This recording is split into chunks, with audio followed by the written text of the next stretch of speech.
দ্বিপক্ষীয় বৈঠক হয়েছে। এরপর বিনিয়োগ আকর্ষণে দেশটির ব্যবসায়ী নেতাদের সঙ্গে সংলাপে বসেন ডক্টর মোহাম্মদ ইউনূস। এ বিষয়ে বিস্তারিত জানাতে বেইজিং থেকে যুক্ত হচ্ছেন সহকর্মী বেলায়েত হোসাইন। বেলায়েত, আপনার কাছে জানতে চাই, দ্বিপক্ষীয় বৈঠকে বিস্তারিত কি নিয়ে আলোচনা হয়েছে, আর এছাড়া ব্যবসায়ীদের সঙ্গে বৈঠকে কি বললেন প্রধান উপদেষ্টা?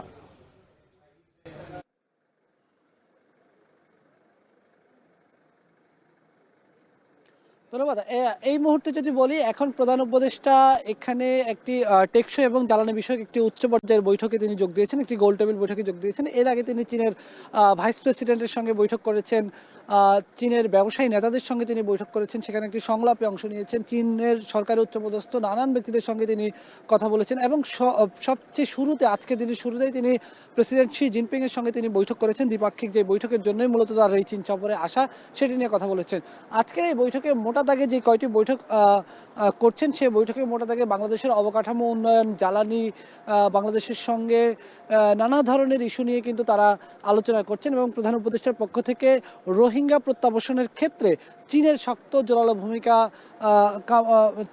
সহায়তা চাওয়া হয়েছে। একই সঙ্গে এশিয়া মহাদেশের বিভিন্ন আঞ্চলিক নিরাপত্তার ব্যাপারে কথা বলা হয়েছে। বিশেষ করে ব্যবসায়ীদের সংলাপে যোগ দিয়ে প্রধান উপদেষ্টা বলেছেন, নেপাল, ভুটান এবং সেভেন সিস্টার সহ এই অঞ্চলগুলোর স্থিতিশীলতা বজায় রাখার জন্য ভূ রাজনৈতিকভাবে সবচেয়ে গুরুত্বপূর্ণ অবস্থানে আছে বাংলাদেশ। সুতরাং বাংলাদেশকে নানাভাবেই গুরুত্ব দিতে হবে।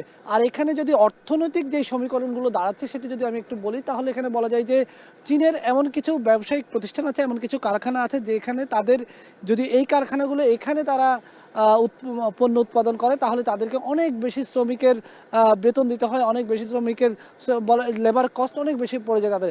সেজন্য তারা চাচ্ছে এই কারখানাগুলো বাংলাদেশে স্থানান্তর করে সেখানেই তারা পণ্য উৎপাদন করবে। পাশাপাশি বাংলাদেশের খাদ্যপণ্যের বিষয়ে চীনের পক্ষ থেকে এক ধরনের আলোচনা হয়েছে যে বাংলাদেশের খাদ্যপণ্য, যে সমস্ত খাদ্যপণ্যগুলো সংরক্ষণের অভাবে নষ্ট হয়ে যায়, সেগুলো চীন তাদের অর্থায়নে সেখানে সংরক্ষণ বা তারা চীনে আমদানি করে নিয়ে আসা, রপ্তানি করে নিয়ে আসার ব্যাপারে আলোচনা হয়েছে।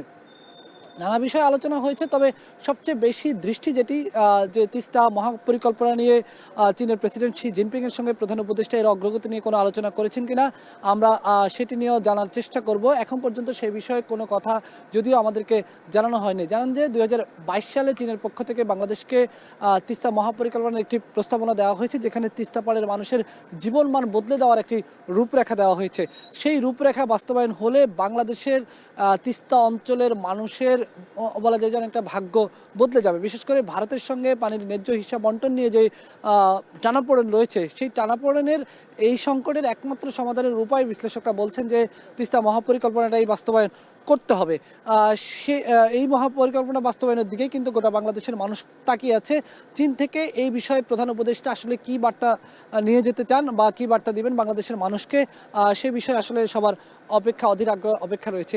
এর পাশাপাশি বিগত আওয়ামী লীগ সরকারের আমলে চীন থেকে যে সমস্ত বৈদেশিক ঋণ নেওয়া হয়েছে, সেখানে উচ্চ সুদ হারে ঋণ নেওয়া হয়েছিল, যেগুলোর হার যদি আমি বলি 7 থেকে 8%। সেই উচ্চ সুদ হারের ঋণগুলোকে 1 থেকে 1% নিচে নামিয়ে আনার চেষ্টা থাকবে ডক্টর মোহাম্মদ ইউনূসের। সে বিষয়ে আলোচনা চলছে। তো এই ছিল আমার কাছে এখনকার মতো।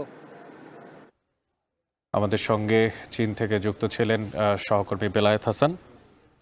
শতভাগ ট্রেনের টিকিট অনলাইনে বিক্রির সুযোগ